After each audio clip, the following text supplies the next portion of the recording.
তার বাবা মার সাথে বর্ষাপুর নামে এক গ্রামে থাকতো। তার বাবা ছিল গরিব এক দিনমজুর। জমিদারের কাছ থেকে যে পারিশ্রমিক পেত তা দিয়ে কোনো রকমে তার সংসার চলতো। এই অবস্থায় যদি অন্য কোনো খরচা করতে হতো তাদের মনে হতো যেন মাথায় পাহাড় ভেঙে পড়ল। প্রতি বছরের মতো এই বছরেও বৃষ্টি শুরু হয়েছিল। চুন্নু ছাতা ছাড়া কোনো রকমে স্কুলে পৌঁছলো, কিন্তু তার দেরি হয়ে গিয়েছিল। তাকে দেখা মাত্রই টিচার বললেন, এই যে ওখানেই দাঁড়াও। কতবার আমি তোমায় বলেছি বৃষ্টিতে ভিজে এভাবে আসবে না, সঙ্গে ছাতা রাখবে তুমি। টিচার, টিচার ছাতা থাকলে তো নিয়ে আসবে। প্রত্যেক বছর বলে যে পরের বছর ছাতা নিয়ে আসবো, কিন্তু আনতে পারে না। কিপটে কোথাকারের। আচ্ছা, তুমি ছাতা কেন নিয়ে আসো না? টিচার, আমার কাছে ছাতা নেই। তাহলে বাবাকে বলো যেন হাট থেকে কিনে আনে। এই দেখো, এই দেখো, আমার বাবাই ছাতাটা কিনে দিয়েছে।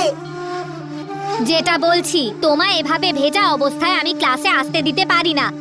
সমস্ত ক্লাস নোংরা হয়ে যাবে। তুমি বাড়ি ফেরো আর কাল আসবে, নয়তো ওখানে দাঁড়িয়েই শুনতে হবে আমি কি পড়াচ্ছি। আর চুন্নু সারাদিন ওই দরজার কাছে, কখনো জানলার কাছে দাঁড়িয়ে টিচারকে দেখতে লাগলো। উনি কি পড়াচ্ছিলেন শুনছিল। দ্বিতীয় দিন সে ভাবলো বৃষ্টি শুরু হওয়ার আগেই সে স্কুলে পৌঁছে যাবে, কিন্তু যেই না সে বাড়ি থেকে বেরোলো হঠাৎ বৃষ্টি শুরু হলো।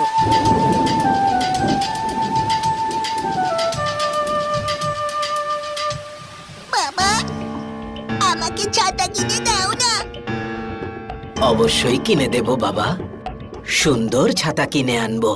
প্রতি বছর তুমি এই কথাই বলো, তারপর আমার ছেলে সারা বছর বৃষ্টিতে ভিজে স্কুলে যায়, পড়াশোনা করে, তার পরের বছরও সেই একই সমস্যা। কি করব ফুলবতী, সারা বছরই তো পরিশ্রম করি, কিন্তু তাতে যা উপার্জন হয় তাতে দুবেলা খাবার জুটিয়ে আর কিছু কেনার মতো ক্ষমতা থাকে না। ক্ষমা করে দিস চুন্নু বাবা, আমি তোর জন্য একটা ছাতা পর্যন্ত কিনে আনতে পারছি না। কষ্ট পেও না বাবা, আমি যেতে পারবো। আরে কি করে তুই যাবি, বৃষ্টি হচ্ছে। মা, আমি গাছের তলা দিয়ে নিজেকে বাঁচিয়ে স্কুলে ঠিক পৌঁছে যাব। বাই মা, বাই বাবা। আরে কিন্তু চুন্নু কোনো রকমে বৃষ্টিতে ভিজতে ভিজতে একটা গাছের নিচে গিয়ে দাঁড়ালো। কিছুক্ষণ অপেক্ষা করলো, কিন্তু বৃষ্টি থামার নামই নিচ্ছিল না। সে কিছুক্ষণ আকাশের দিকে তাকিয়ে রইল। দেখলো আকাশ কালো মেঘে ঢাকা। ও, আকাশে তো খুব মেঘ করেছে। মনে হচ্ছে আজ স্কুলে যেতে অনেক লেট হয়ে যাবে। আমাকে যেতেই হবে। যদি আরো কিছুক্ষণ এমনই বৃষ্টি হতে থাকে তাহলে কোমর অবধি ডুবে যাব আমি। যদি আমার স্কুল ড্রেসটা ভিজে যায় তাহলে টিচারও আমায় ক্লাসে ঢুকতে দেবে না। কি করি, কি করি যে? সে গাছে উঠেছে অনেকক্ষণ আগে, আর তার বড্ড খিদেও পেয়ে গেছে। খিদের চোটে সে পেটে হাত দিয়ে ভাবতে লাগলো কখন যে বৃষ্টি বন্ধ হবে, ততক্ষণ বরং সে তার স্কুলে টিফিনটাই খেয়ে নিক। এই ভেবে তার স্কুল ব্যাগ থেকে তার টিফিন বাক্সটা বের করলো। সেখানে দেখলো রুটি আর পেঁয়াজ রয়েছে। তখনই সে জলের মধ্যে ছপ ছপ শব্দ শুনতে পেল। সে দেখলো ওই গাছের নিচে একজন সাধু বাবাও এসে আশ্রয় নিলেন। চুন্নু ওনাকে দেখলো, তারপর খিদের চোটে রুটি আর পেঁয়াজের টুকরো নিয়ে মুখে পুরল। সাধু বাবা তাকে খেতে দেখলো।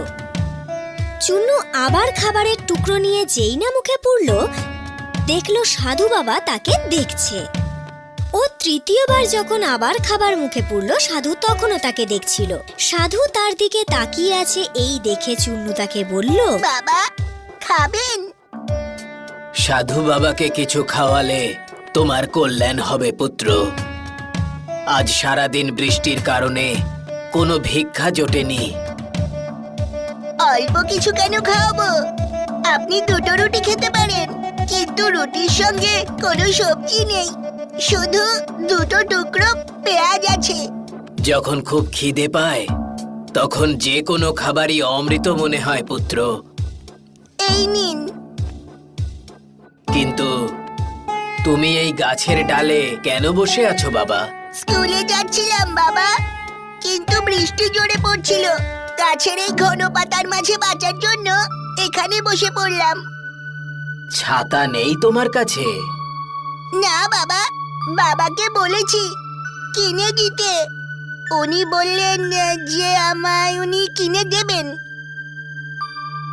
এই নাও বাবা, আমার কাছে একটা ছাতা আছে, তুমি রাখো এটা।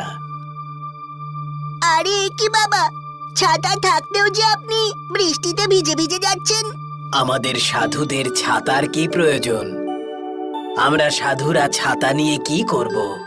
গ্রীষ্ম, বর্ষা, শীত যাই আসুক না কেন, আমরা তো প্রকৃতির সমস্ত ঋতুকে উপভোগ করি। বাহ, মনটা একেবারে তৃপ্ত হয়ে গেল পুত্র। যাও, ভালো থেকো। এই বলে সাধু সেখান থেকে চলে গেল। তার যাওয়ার পর চুন্নু গাছ থেকে নামলো আর ছাতা খুলে স্কুলে গেল। স্কুলের সবাই তাকে এত সুন্দর ছাতা নিয়ে আসতে দেখে অবাক হয়ে গেল। আরে তুমি ছাতা থাকা সত্ত্বেও এত দেরি করে এলে? এখন তো স্কুল শেষ হওয়ার টাইম হয়ে এসেছে। কাল থেকে আর দেরি হবে না টিচার। এই তো আমি একটা ছাতা পেয়ে গেছি। নিশ্চয়ই এই ছাতাটাও চুরি করেছে। আব্বু, সবাই বাইরে আসার পর দেখলো বাইরে খুব জোরে হাওয়া বইছে। আর ঠিক তারপরেই হঠাৎ বৃষ্টি শুরু হয়ে গেল। এই দেখে সব বাচ্চারা নিজের নিজের ছাতা খুললো। দুটো তিনটে বাচ্চার কাছে ছাতা ছিল না। এই দেখে গপ্পু আর তার বন্ধুরা নিজেদের ছাতা খুলে তাদের দিকে তাকিয়ে হাসতে লাগলো। তখন চুন্নু এসে তার ছাতা খুললো আর সেই দুটো তিনটে বাচ্চাকে বলল, চলে এসো, তোমরা তিনজনও চলে এসো। আরে আমরা তিনজন যদি যাই তাহলে এত ছোট ছাতায় আটবে কি করে? আরে পুরোটা ভিজে যাওয়ার থেকে এটা তো ভালো হবে, যেখানে এলে কম ভিজবে। এসো, দেখো, দেখতে পাচ্ছিস আমরা চারজনই ভিজছি না? হ্যাঁ ভাই, তোর ছাতাটা তো দেখছি বেশ বড়। ওদের ছাতাগুলো দেখছি কাকের মতো হয়ে গেছে। গাপ্পু, চলে এসো, আমার ছাতার তলায় চলে এসো, বৃষ্টি জোরে শুরু হয়েছে। হ্যাঁ হ্যাঁ, আমি আসবো, আমি আসবো, আমি আমি আমি আসবো, আমি আমি আমি আসবো। আরে ও তো আমাকে ডেকেছে। আর গপ্পু তারই বন্ধুদের ধাক্কা দিয়ে চুন্নুর ছাতার নিচে ঢুকে পড়লো। যেই না চুন্নুর ছাতার নিচে ঢুকলো, ছাতাটা আবার একটু বড় হয়ে গেল। আর তখন বাকি বন্ধুরাও এসে ছাতার নিচে ঢুকে পড়লো আর ছাতা আরো একটু বড় হয়ে গেল। সবাই তার নিচে সুরক্ষিত ছিল। সবাই গ্রামের দিকে রওনা দিল। পথে যেতে যেতে একে একে অনেক লোক জড়ো হলো। তারাও চুন্নুর ছাতার নিচে ঢুকে পড়লো। আর ধীরে ধীরে ছাতা এত বড় হয়ে গেল যেন মনে হলো চুন্নু চুন্নু নয়, যেন কৃষ্ণ ভগবান, যিনি গোবর্ধন পর্বত তুলে তাদের সাথে হাঁটছেন। জমিদার বাবু, আপনি এখানে আমাকেই ডেকে পাঠাতেন? কোনো কাজ?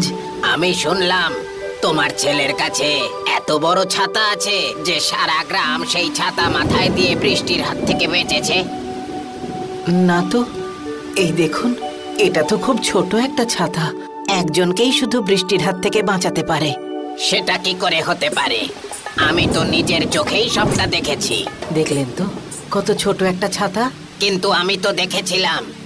আরে জমিদার বাবু, আমাদেরও বেজার থেকে বাঁচান। আরে, এই ছাতাটা তো বড় হয়ে গেল। দেখেছো, আমি বলেছিলাম না? চুন্নু বাবা, তুমি এই ছাতাটা কোথায় পেয়েছো? এটা আজ আমাকে একজন সাধু বাবা দিয়েছেন। ও, তাই এতে জাদু শক্তি রয়েছে।